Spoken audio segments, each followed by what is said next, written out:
Welcome to SP smart hybrid system of schooling. आज हम discuss करने जा रहे हैं आपका पेपर 4। ठीक है, चलिए स्टार्ट करते हैं। जिसमें हमारा पेपर 4 में आपका फर्स्ट क्वेश्चन है, right the ascending order of the numbers 0.8, 0.8, 0.88, 0.808 and 0.08। अब आपको बताना है कि सबसे असेंडिंग ऑर्डर में, इंक्रीजिंग ऑर्डर में लिखना है, इंक्रीजिंग ऑर्डर। तो सबसे स्मॉलेस्ट है बच्चे आपके पास 0.08, इससे बड़ा है आपके पास 0.8, इससे बड़ा आपके पास 0.808 और सबसे बड़ी टर्म है आपके पास 88। तो इस तरह की कंडीशन अगर कोई फॉलो करता है तो ऑप्शन डी है, ऑप्शन डी है करेक्ट आंसर। नेक्स्ट है, studying the following information carefully and answer the question. R T, ये भी आपको जो कंडीशन दिया गया है, how many such number are there in the above sequence, such numbers, how many such numbers are there in the sequence, each of which is immediately preceded by a consonant and immediately followed by a vowel। आपके पास है how many such numbers, तो numbers जो है how many such numbers immediately preceded by a consonant and immediately followed by a vowel। मतलब अगर आपके पास कोई number for example 2 है तो उसके राइट में आपका वावल होना चाहिए, ए हो, ई हो, आई हो, ओ हो या यू। पर कॉन्सोनेंट में आपके पास आ गया बी, सी, डी, एफ, जी, एच, इस तरह से। तो चलिए स्टार्ट करते हैं। पहले हम नंबर्स देख लेते हैं, नंबर्स को हम सेंटर में रखेंगे। तो ये आ गया 7, 7 के बी। एक और नंबर है आपके पास 7 के बाद 3 है, 3 क्या है, I3M। उसके बाद यहाँ पे आ गया 6, 6 अगर सेंटर में रखते हैं तो N67। और फिर उसके बाद अगर आप 7 को रखते हैं सेंटर में तो 7 क्या आ जाएगा, 67U। उसके बाद 1 आ गया, 1 के साथ है V एंड W। फिर 3 आ गया, 3 के साथ है WH। और उसके बाद 4 आ गया, 4 के साथ है आपके पास H एंड F।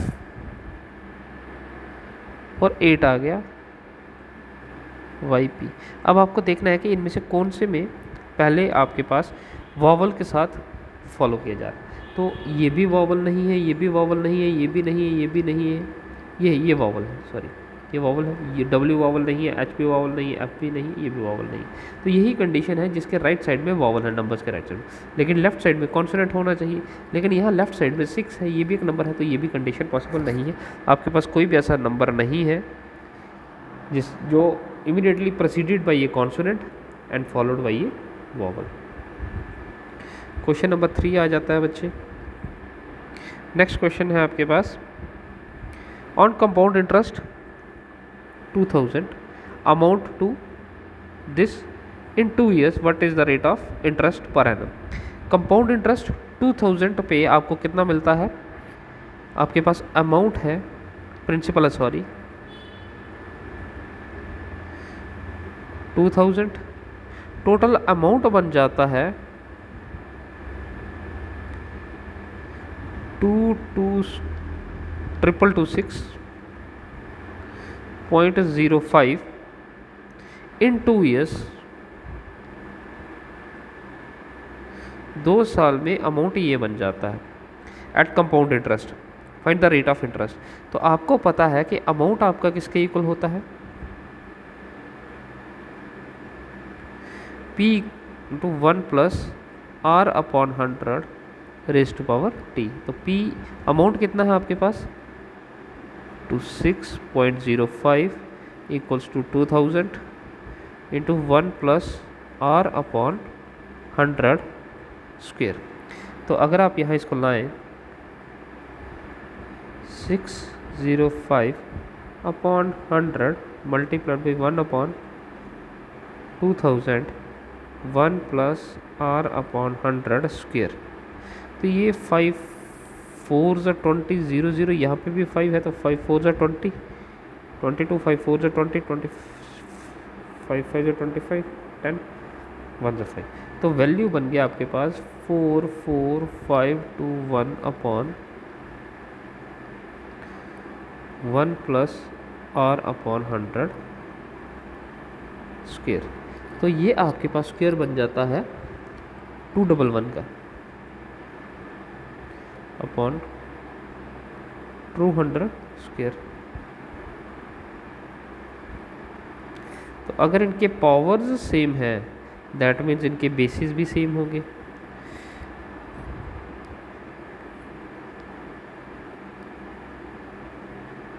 वन यहाँ पे राइट में है, यहाँ पे लेफ्ट में आ जाएगा।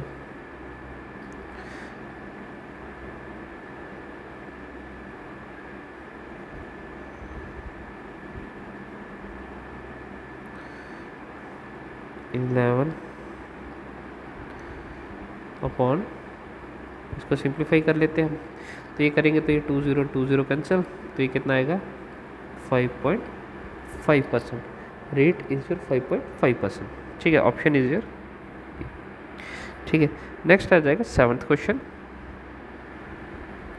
The curved surface area of A right circular cylinder of height 14 centimeter is 88 centimeter square. The diameter of the base of the cylinder क्या है? The curved surface area of right circular cylinder of height। तो एक cylinder है जिसका height है आपके पास 14 centimetre, ठीक है, एंड कर्व्ड सरफेस एरिया क्या है? कर्व्ड सरफेस एरिया किसके इक्वल है? 88 सेंटीमीटर स्क्वायर। तो कर्व्ड सरफेस एरिया किसके इक्वल होता है? 2 pi R H which is equal to 88 centimetre square. 2 multiplied by 22 upon 7 multiplied by radius आपको फाइंड आउट करना है। उसने कहा find the diameter of the base. R into H कितना है? 14 88। तो रेडियस किसके इक्वल होता है? Diameter upon 2। तो दिस इंप्लाइज डायमीटर किसके इक्वल आ जाएगा? 2 आर। तो हम अगर इस r और 2 को मल्टीप्लाई करें तो यहाँ पे हो जाएगा 2r। 7 मल्टीप्लाई 2 इज़ 14 मल्टीप्लाई, इन दोनों को मल्टीप्लाई कर लीजिए, 2 मल्टीप्लाई 2 इज़ 44 88 44 1 44 2 सा, तो ये आपके पास डायमीटर आ गया, डायमीटर आ गया 2 सेंटीमीटर। ठीक है, option is your A 2 centimetre.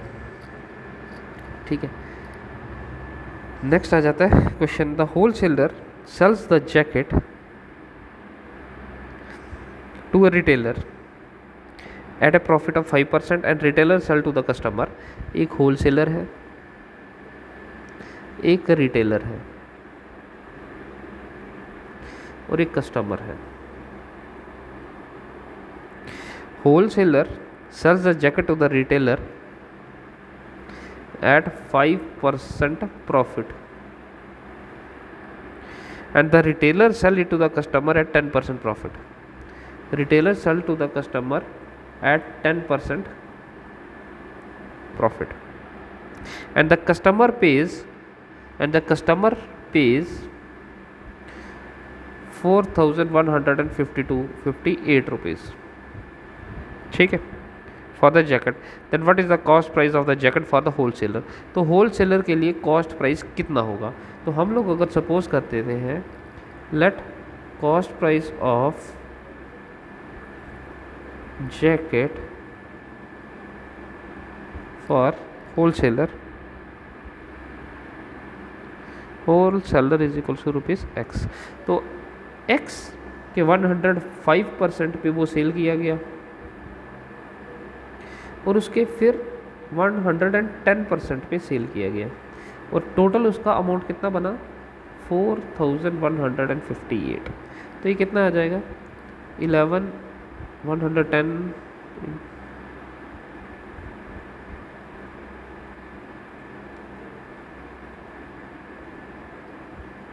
8 0 1 0 cancel, ये कितना आ जाएगा? 21/20। x equals to 4158 multiplied by 11 multiplied by 20 10 multiply 20 upon 11 multiplied by 21। ठीक है,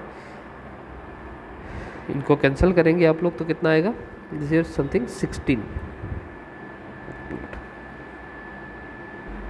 इसको आप कैंसिल आउट करोगे तो वैल्यू रह जाएगा आपके पास 18।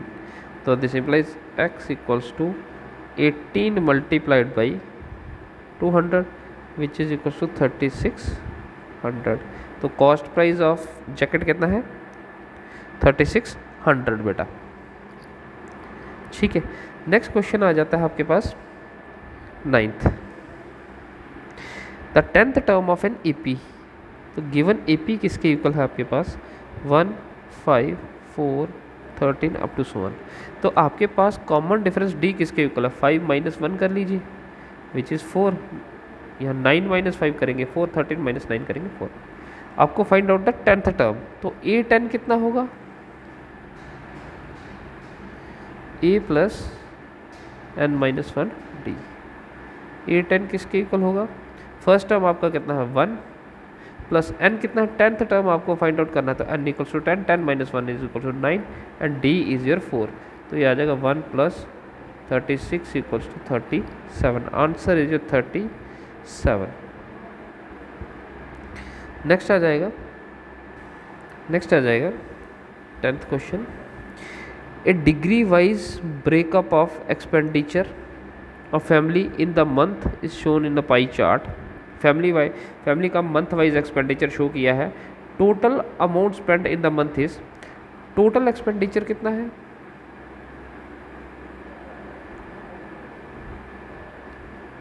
टोटल एक्सपेंडिचर है ₹45,800।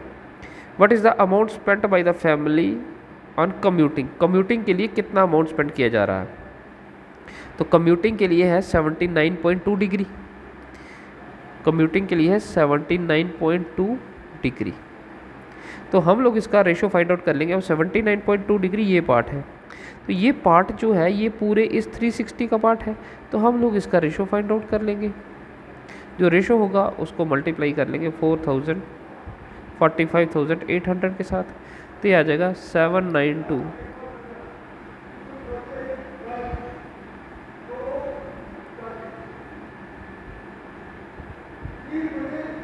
ठीक है, तो अब इन दोनों को अगर मल्टीप्लाई करते हैं तो आपके पास वैल्यू आता है 36। अब आपको चलो सिंप्लीफिकेशन करना है तो हम इसको सिंप्लीफाई करते हैं। तो इसको अगर कैंसिल करेंगे आप लोग तो ये आ जाएगा 22। अब 458 को मल्टीप्लाई 22 करेंगे तो आपके पास आ जाएगा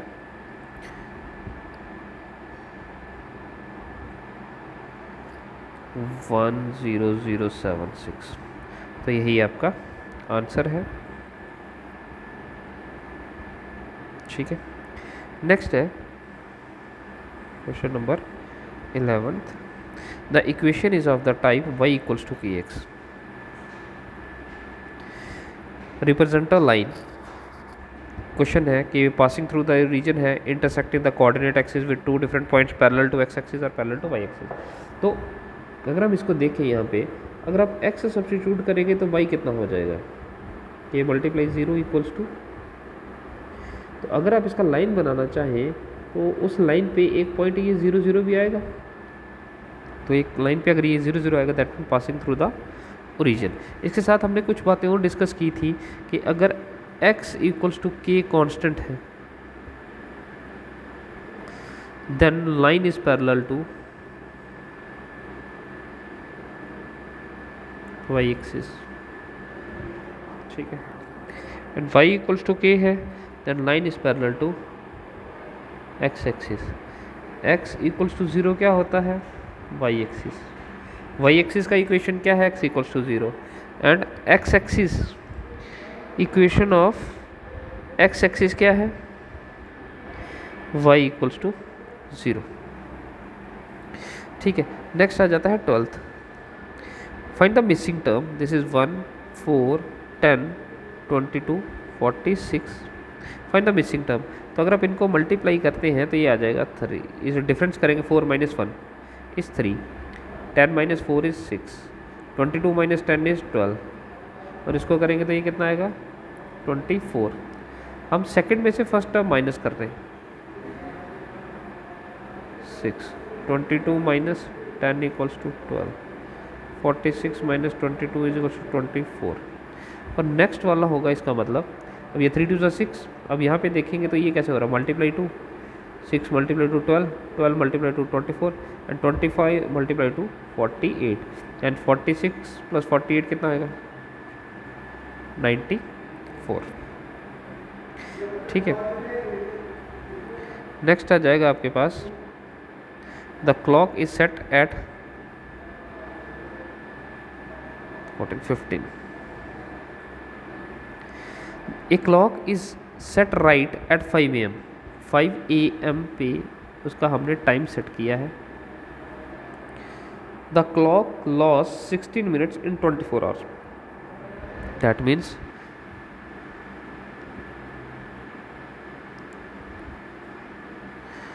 clock loss 16 minute in 24 hours, 24 घंटे में 16 मिनट लेस वो चलते, कम चलते, दैट मीन्स 24 और जो है वो किसके इक्वल होंगे, 24 और किसके इक्वल होंगे, 23 और एंड 44 मिनट्स के इक्वल होंगे। इतना टाइम 24 और किसके इक्वल होंगे, क्योंकि वो 16 मिनट लेस चलती है, उसका सेल वीक होगा जिसकी वजह से उसकी स्पीड स्लो हो चुकी है, तो 24 आवर में वो इतना ही टाइम कर पाती है। ठीक है, what will be the right time when the clock indicates 10 PM। तो अब बता रहा है कि अब आपको राइट टाइम बताना है, राइट टाइम बताना है जब क्लॉक जो है वो 10 PM बता रही है ऑन 4th डे। अगर 4th डे पे क्लॉक जो है वो 10 PM टाइम बता रही है तो आपको एग्जैक्ट टाइम बताना है, क्योंकि अगर ये 16 मिनट्स लेट चल रही है तो ये 10 PM अगर हुए हैं तो ये कुछ टाइम लेट होगा, पीछे होगा कुछ time, that means exact time आपको फाइंड आउट करना है। ठीक है, तो इसको हम लोग लिख सकते हैं 23 और प्लस 44, 60 मिनट्स है तो आप अपॉन 60 कर लेंगे तो ये सारा और में कन्वर्ट हो जाएगा, तो ये कितना आ जाएगा 4 11 एंड 4 15, तो आ जाएगा 15 मल्टीप्लाइड बाई 23 प्लस 11 अपॉन 15, और तो दिस इम्प्लाइज 1 और किसके इक्वल हो जाएगा 15 मल्टीप्लाइड बाई 24 अपॉन, इनको मल्टीप्लाई करेंगे और सम करके रिजल्ट आ जाएगा आपके पास 356। 15 मल्टीप्लाई 23 कितना आ जाएगा 23 से 45, 5 4 कैरी 34, और इसमें अगर आप 11 ऐड करेंगे 356 हो जाएगा। ठीक है, तो दिस इज योर 1 आवर। ठीक है, अब ऑन द 4th डे की बात की गई है, 4th डे 10 PM पे कितना टाइम होगा, 4th डे 10 PM, तो हम लोग देखेंगे 4th डे पे 10 PM कितने और के बाद आपके पास टाइम पीरियड होगा, तो 4th डे 10 PM। अब 5 AM से अगर टाइम सेट हुआ है, फर्स्ट डे आ जाएगा डे 1, तो दूसरे दिन का 5 AM, day 2 5 AM, day 3 5 AM, तो ये सारा 24 आवर का सर्कल चल रहा। लेकिन जो डे 4 होगा, अब आपको 5 AM तक नहीं जाना है, आपके 5 AM से आपको कहाँ तक जाना है 5 PM और 10 PM तक, मतलब ये कितने आवर हो गए 5 AM टू 5 PM 12 और 12 और 5 17 आवर, तो ये अगर 24 3 टाइम्स है और एक 17 आवर है, तो टोटल आवर्स कितने हैं 24 इंटू 3 प्लस 17, 89 आवर्स। ठीक है, 89 आवर है और 1 आवर कितना लेट है आपके पास इस तरह से। ठीक है, तो इसको सिंप्लीफाई कर लीजिए, दिस इम्प्लाइज 89 और इक्वल्स टू कितना आ जाएगा 15 इंटू 24 360 अपॉन 356 मल्टीप्लाइड बाई 89, ठीक है। तो कितना आएगा 360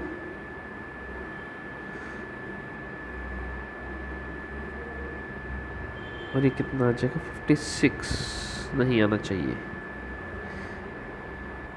तो अगर आप 89 को 356 को 89 से डिवाइड करते हैं, ये 1 ये 460, ठीक है। 4 9 से 36 विच इज इक्वल्स टू 90 और। तो आपके पास कितना टाइम हो गया 90 और 89 और थे आपके पास, उसमें से आपने 19 और बनाए, तो डिफरेंस कितना है 1 और का। दैट मीन्स आप कितने लेट हैं 1 और। तो अगर यहाँ पे 10 PM हो रहे हैं तो आप 1 और लेट हैं, मीन्स +1 कर लीजिए तो टाइम हो जाएगा 11 PM, ठीक है। Option C is your correct. Next आ जाते हैं 16th क्वेश्चन। 16th के लिए क्या है, आपके पास 2 ट्राइंगल्स हैं बच्चे,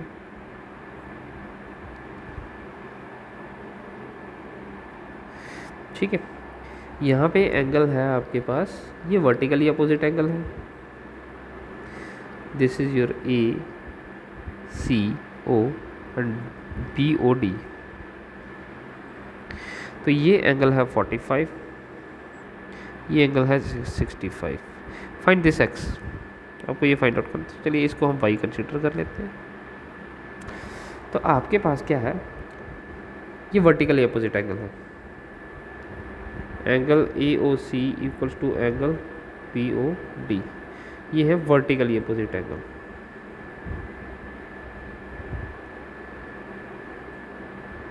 ठीक है, तो this implies in triangle AOC angle A कितना है 90 प्लस 45 है, 90 plus 45 plus x equals to 180, x नहीं y, 45 90 और y को ऐड कर लेते हैं तो y कितना आ जाएगा 180 माइनस 135 विच इज़ 45, ठीक है। तो दिस एंगल इज़ योर 45, अगर ये 45 है तो ये भी 45 है। अब आपके पास इन तीनों का सम चाहिए, तो in triangle BOD angle 45 plus angle 45 plus 65 plus x equal to 180, तो x कितना आ जाएगा 180 माइनस 60 एंड 40 100 110 110, तो this implies x equal to 70 degree. तो ये x कितना आ गया आपके पास 70 डिग्री, यही एंगल फाइंड आउट करना था, तो ये था आपके पास angle x equal to 70 degree. Next आ गया 17th, the sum of fourth proportional of 4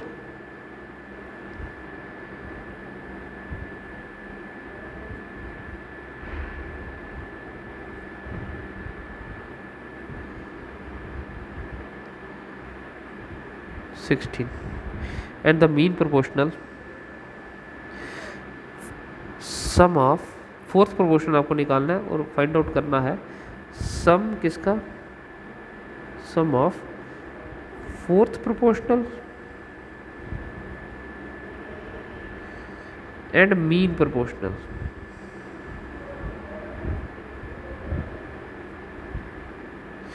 fourth proportional क्या है कि अगर आपके पास 4/5 है तो ये आ जाएगा 4:5 इज प्रोपोर्शनल टू 16:x, तो ये आ जाएगा 4/5 which is 16/x, 4 is 16, this implies x equals to 20, ठीक है। x इज 20, तो सम किसका करना है फोर्थ प्रोपोर्शनल का which is 20 and mean proportional, mean proportional of 4 and 16, तो मीन प्रोपोर्शनल ऑफ 4 एंड 16 किसके इक्वल आ जाएगा under root of 4 into 16 which is under root of 64 which is equal to 8, 20 plus 8 equals to 28, ठीक है। Next आ जाएगा 21, A, B and C started a business by investing 40,000, 50,000 and 60,000 respectively. A plus B plus C ने एक business start किया। अब क्या हो रहा, A ने इन्वेस्ट किया 40,000,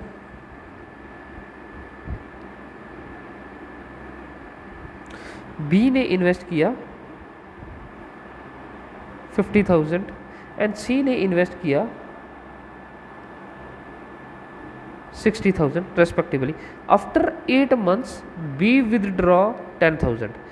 8 मंथ के बाद हुआ कि बी ने विदड्रॉ कर दिए 10,000। तो मतलब पहले ए ने तो पूरा 40,000 12 मंथ रखे हैं, बी ने क्या किया आफ्टर 8 मंथ 10,000 विदड्रॉ कर दी, निकाल लिए। तो मतलब उसका 50,000 8 मंथ के लिए इन्वेस्ट हुआ। फिर उसने क्या किया कि नेक्स्ट 4 मंथ के लिए अगर 10,000 उसने निकाल लिए तो पीछे कितने रह गए 40,000। नेक्स्ट 4 मंथ के लिए सिर्फ 40,000 इन्वेस्ट किया उसने। एंड सी विदड्रॉ 40,000, सी ने 60,000 इन्वेस्ट किया था। आफ्टर 8 मंथ सी ने कितने विदड्रॉ कर दिए 40,000।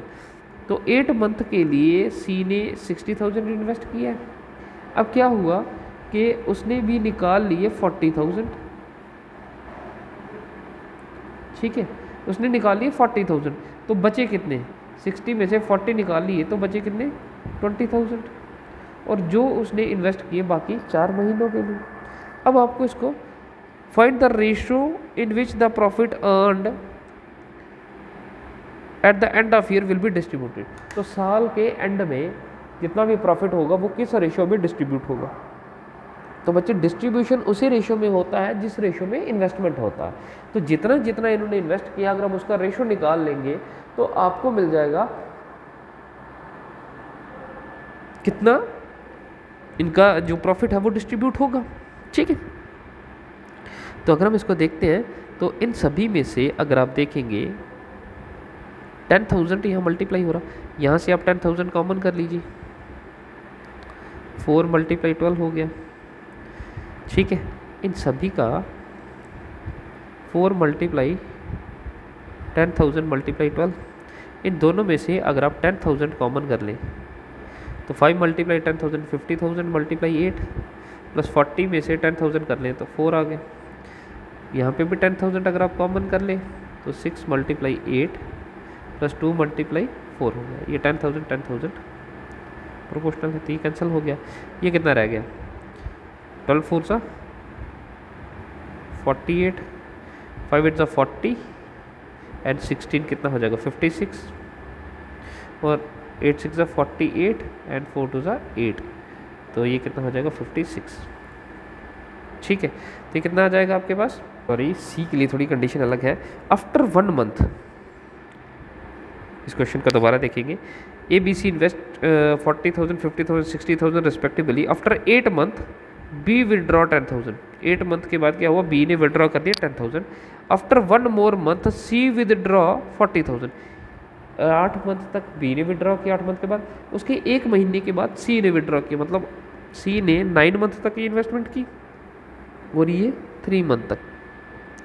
यहाँ से 9 हो जाएगा, यहाँ से 3 हो जाएगा, तो 9 6 54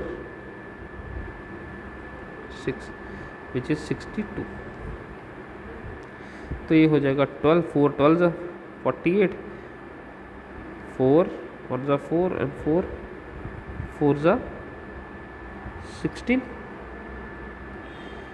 एंड 4 1 4 22 नहीं बनाई भी, सॉरी बेटा 54 और 6 60, सॉरी ये 4 12 48 4 14 और ये 4 15 हो जाएगा। रेशियो आ जाएगा 12:14:4, ठीक है। नेक्स्ट है 22, थोड़ा सा इसमें से मिस्टेक हो गया हमसे, कोई बात। नेक्स्ट आ गया 22, स्टार्टिंग फ्रॉम पॉइंट पी। अब हमने ये किया था डायरेक्शंस में, क्या है बच्चे, जब भी आप लोग ये 2 लाइंस क्रॉस करते हैं, ये आपका x है और ये x डैश है, ये आपका y है और ये आपका y dash. x positive side जो है वो ईस्ट होता है और x नेगेटिव साइड वेस्ट होता है, y पॉजिटिव साइड नॉर्थ होता है, y नेगेटिव साइड साउथ होता है। इन दोनों के बीच में अगर कोई कंडीशन है, कोई भी डायरेक्शन है, तो इसको हम नॉर्थ ईस्ट कहते हैं, इसको हम नॉर्थ वेस्ट कहते हैं, इसको हम साउथ वेस्ट कहते हैं, क्योंकि साउथ और वेस्ट के बीच में कंडीशन है, और ये साउथ और ईस्ट के बीच में कंडीशन है तो इसको हम साउथ ईस्ट कहते हैं। Starting from point P there is a point, Sunil walk 30 metre towards south. तो P पॉइंट से स्टार्ट करने के बाद Sunil walks 30 metre towards south, so south is downward. If he's moving downwards, that means this is right and this is his left. He turned to his left and walked 40 metre. अब उसने left side turn किया, left यही था, left side turn किया and walk 40 metre. अब जब यहाँ turn किया तो राइट ये है और लेफ्ट ये है। Then he again turned his left and walk 30 metre. फिर उसने वॉक किया लेफ्ट साइड और वॉक किया 30 metre. Turning again to his left he walk again left की तरफ मूव किया और this times moves 15 metre and stop at point N. ये फॉर एग्जाम्पल पॉइंट एन है, यहाँ पे स्टॉप कर गया। How far is the Sunil from starting point P, तो P से कितने डिस्टेंस पे। अब ये देखिए ये इस तरह से हुआ, ये भी 30 था तो ये भी 30 था, तो ये मतलब ये पॉइंट और ये आपका डिस्टेंस सेम है, कोई प्रॉब्लम, स्ट्रेट लाइन ही है। ये 40 मीटर डिस्टेंस किया है, यहाँ 25, यहाँ 15 मीटर है, तो अभी उसका कुछ डिस्टेंस कवर करना पेंडिंग है। तो वो कितना होगा, आप 40 में से 15 माइनस कर दीजिए, 5 and 2 मतलब 15 मीटर कवर कर दिया है, 25 मीटर कवर करेगा तो टोटल डिस्टेंस 40 हो जाएगा। तो कितने डिस्टेंस पे है अभी वो, 25 मीटर की डिस्टेंस पे है। ठीक है, नेक्स्ट क्वेश्चन आ गया 23rd। इसका ध्यान रखना ये, अगर यहाँ 60 होता तो हम डिस्टेंस थोड़ा ज़्यादा लेते, यहाँ 30 से, अब 30 था तो इसीलिए ये दो डिस्टेंस हमने सेम लिए। Average weight of A, B and C is 60 kg। Average weight of A, B and C, average weight इन तीनों का एवरेज वेट कितना है 60। दैट मीन्स A प्लस, ये एवरेज ये होगा ना, sum of observation upon number of observation, 3 × 60 करनी है। Average weight of B and C is 50 kg। Average weight of B and C is 50 kg। B और सी का एवरेज कितना है 50 kg। अब ये बी और सी का एवरेज हम लोग देखेंगे तो ये sum of observation upon number of observation हो गया, क्रॉस मल्टीप्लाई करेंगे 100 हो जाएगा। And that of A and B, if the average weight of B and C is 50 kg and that of A and B is 50 kg। अब ए और B का average weight कितना है,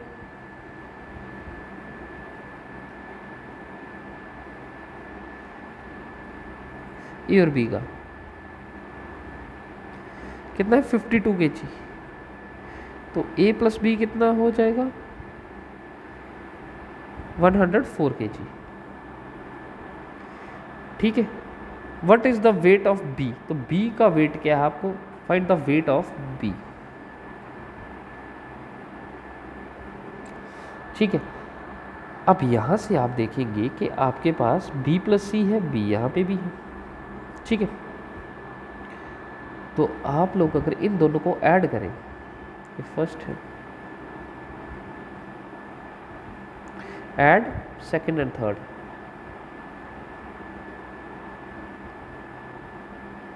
तो ये कितना हो जाएगा, B plus A, B plus C पहले, फिर A plus B equals to 100 plus 104।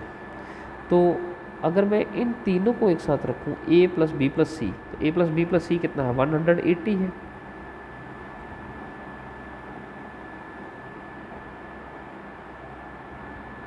This implies, तो a प्लस बी प्लस सी 180 है, तो b कितना आ जाएगा 204 minus 180 which is to 24।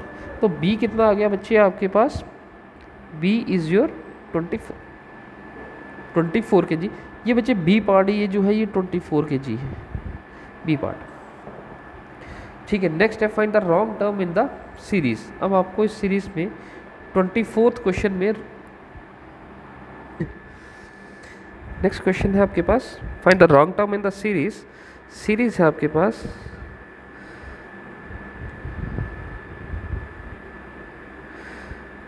6400, 3200, 1600, 600, 400, 200, 150. Find the long term. तो आप इस सीरीज को ध्यान देंगे, 50 multiply 2 is 100, 100 multiply 2 is 200, 200 multiplied by 2 is 400, 400 multiplied by 2 is 800। अब 800 मल्टीप्लाइड बाई 2 करेंगे तो 1600 होगा, 1600 multiplied by 2 is 3200, 32 multiply, that means long term is 600। ठीक है, नेक्स्ट आ जाएगा 26th।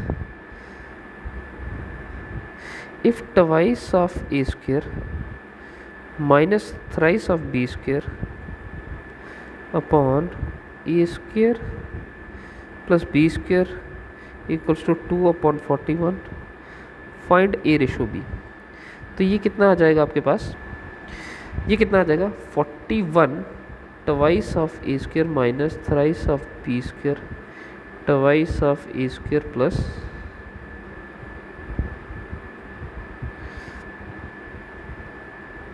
82 A square minus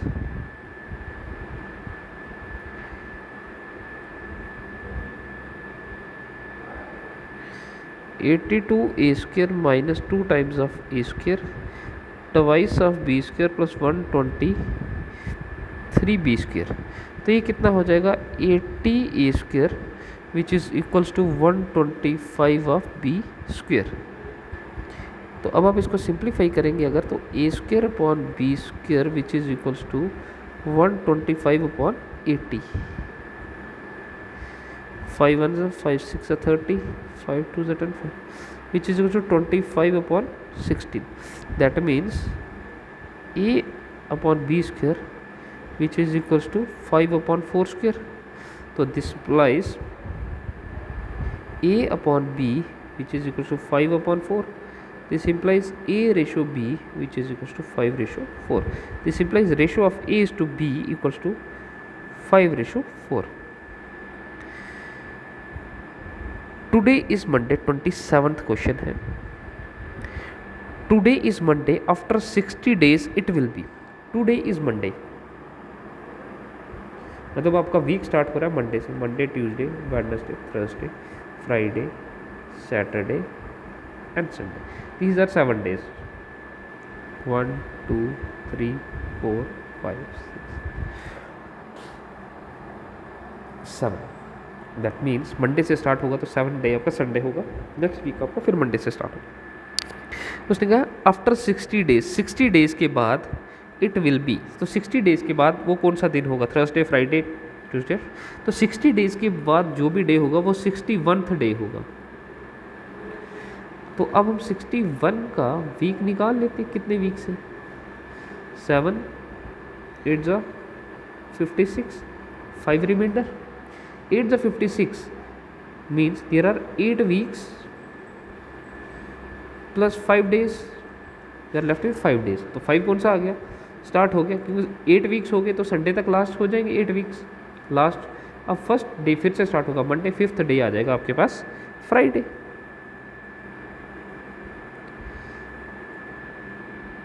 next is 29th क्या है, A certain weight in kg is divided into 2 parts। एक सर्टन वेट है, इसको 2 parts में डिवाइड किया गया है, वेट है इसको 2 parts में डिवाइड कर दिया गया x एंड y इस तरह से, such that 5 times of the first part added to 11 times of second part, such that 5 times of first part added to 11 times of second part. तो 5 times of first part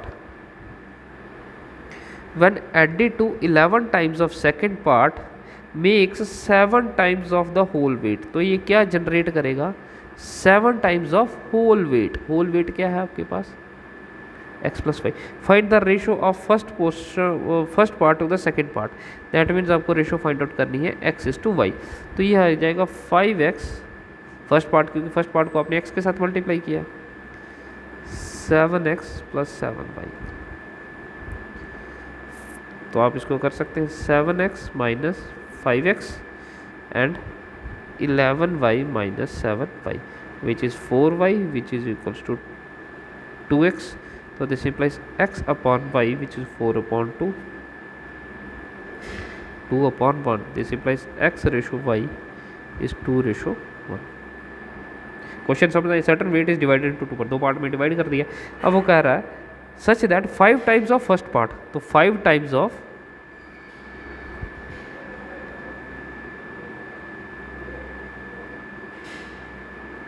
5 times of first part when added to 11 times of second part.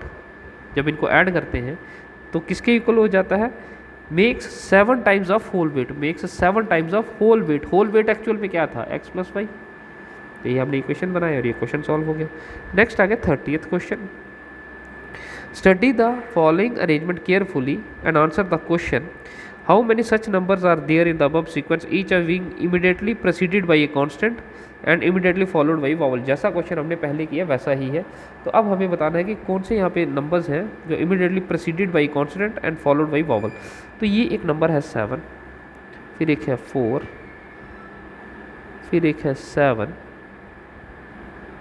6, 3. तो आप ध्यान रखिए पहले कि कोई भी number के आगे वॉवल है. तो 3 के आगे h है, h is not a vowel, cancel. 6 के आगे z है, ये भी कैंसिल है. 4 के आगे m है, ये भी कैंसिल है. और 7 के आगे v है, ये भी कैंसिल, ये भी वॉवल नहीं. तो किसी के भी आगे वॉवल नहीं है तो कॉन्सोनेंट तो चेक कर नहीं पाएंगे आप लोग. तो ये पार्ट 0. ठीक है, आपके पास कोई भी ऐसा ऑर्डर पेयर आपको नहीं मिला जो आपके पास रिजल्ट आपका ऐसे दे. तो video is about 41 minutes, 42 minutes होने वाले हैं. आपके पास हाफ ऑफ द क्वेश्चन हो गए हैं, बाकी हाफ क्वेश्चन आपको नेक्स्ट वीडियो में मिल जाएंगे बच्चे. तो चलिए इसके बाद नेक्स्ट पार्ट भी आपको इसी के साथ आ जाएगा. चलिए, thank you for the class.